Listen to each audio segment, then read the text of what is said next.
When we have an AC circuit involving a source and a capacitor in series, the formula below will give the instantaneous current in that circuit. It's a formula derived from calculus.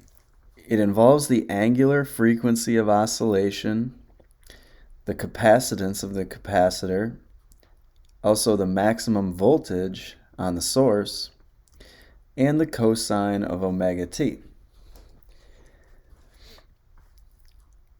Let's think about how the current will change in response to changes in several variables of the formula. Like, for example, what happens if we increase the maximum voltage? Well, according to the formula, the current is actually proportional to the maximum voltage of the source. So when the maximum voltage across the source goes up, this causes the AC current to go up as well. If the capacitor is capable of holding more charge, in other words, if it has a larger capacitance, then what will happen to the current? Well, as the capacitance goes up, the current goes up as well. They're proportional.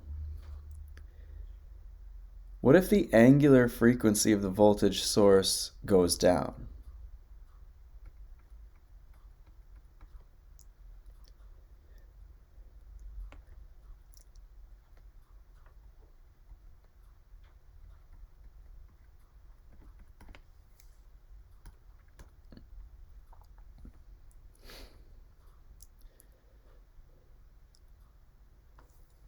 Well, even when the angular frequency in this term goes down, we're still going to get values between -1 and 1 for this.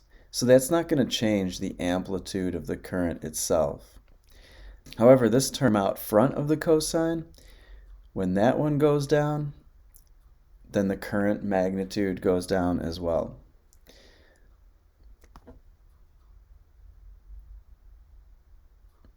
But this has important implications for what happens when the frequency of an AC source is increased.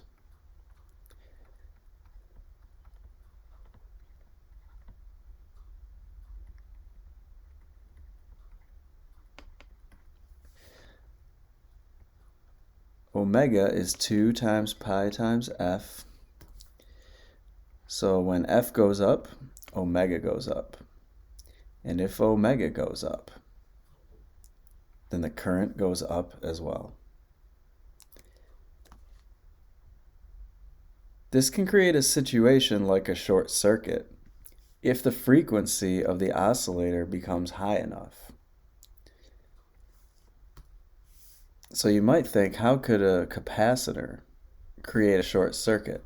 Well, if the electrons are simply oscillating back and forth at high rates, then that is the definition of current in an AC source.